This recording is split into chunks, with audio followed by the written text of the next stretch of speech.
Perkenalkan, nama saya Elisa Putri Anugrah Ruginting, NPM 2205030189, kelas 2A12, dengan dosen pengampu Ibu Restio Sedbang SPD MPD. Di sini kesulitan yang biasanya dihadapi oleh anak SD dalam pembelajaran cerpen adalah 1. Isi pengajaran cerpen. Cara menghadapinya adalah guru harus menjelaskan dengan rinci kepada muridnya apa itu isi pengajaran cerpen. Kesulitan yang kedua adalah cara mengajarkan cerpen. Cara menghadapinya adalah guru harus dengan sabar mengajarkan cerpen kepada muridnya sampai mengerti. Kesulitan yang ketiga adalah kurangnya buku-buku cerpen. Cara menghadapinya adalah harus menyiapkan buku-buku cerpen di perpustakaan. Ini saya akan mempraktikkan simulasi mengajar di SD dengan materi cerpen. Selamat pagi anak-anak, bagaimana kabarnya? Pasti baik ya. Baiklah, sebelum kita memulai pelajaran kita pada hari ini, kita berdoa terlebih dahulu ya. Arsen, pimpin doa kita hari ini ya nak. Amin. Terima kasih Arsen, silahkan duduk kembali. Baiklah, sebelum kita mulai pelajaran kita, Ibu absen terlebih dahulu ya. Abi, hadir. Hani, hadir.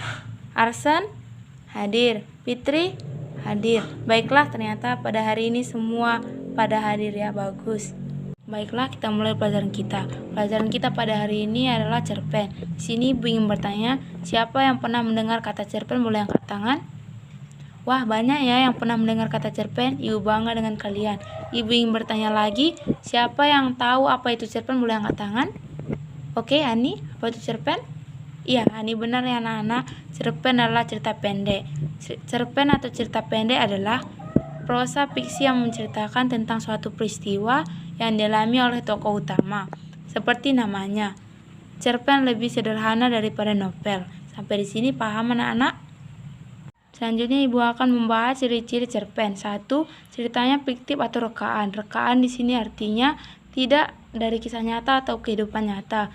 2. Fokus pada satu aspek cerita. 3. Mengungkapkan masalah yang penting saja. Artinya masalah yang kurang penting atau tidak penting tidak akan diungkapkan dalam cerita. Yang keempat, menyajikan peristiwa dengan cermat dan dengan jelas. Kelima, ceritanya pendek atau singkat. Seperti judulnya ya, cerpen cerita pendek. Jadi ceritanya hanya singkat dan pendek saja.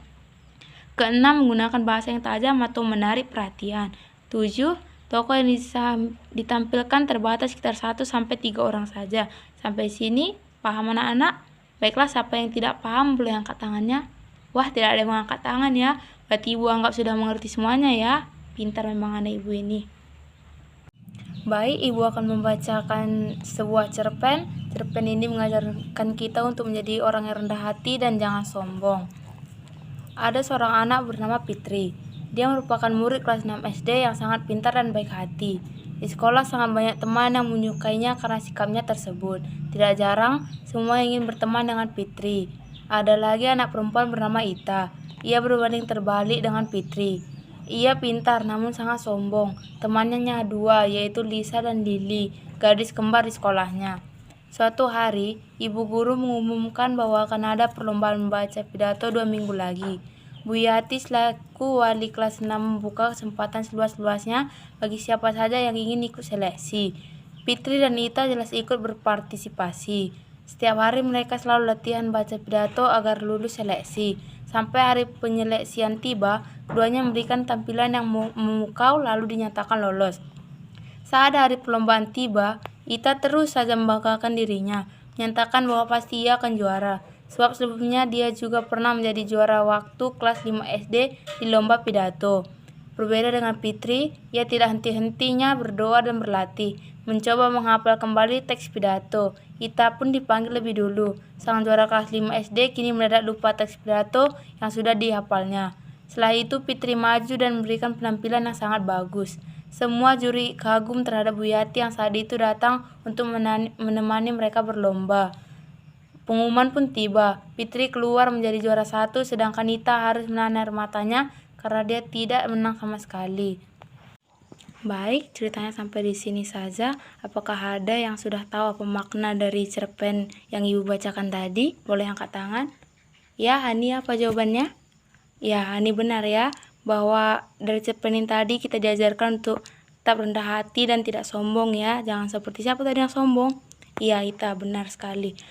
Tapi biarlah kita menjadi rendah hati seperti Fitri. Fitri langsung senyum-senyum ya. Baik, setelah sama-sama kita mendengarkan cerpen tadi, Ibu nanti akan bertanya kepada kalian mengenai apa, siapa, bagaimana, dan kapan. Pertanyaannya, 1. Apa? Apa perlombaan yang dibuat oleh pihak sekolah? Ya, benar sekali. Perlombaan yang dibuat di pihak sekolah adalah perlombaan untuk membaca pidato. Pertanyaan kedua, siapa? Siapa yang menang dalam membacakan pidato tersebut? Siapa tadi yang masih ingat? Siapa yang menang? Ya, benar sekali. Yang menang adalah Fitri. Pertanyaan ketiga, bagaimana?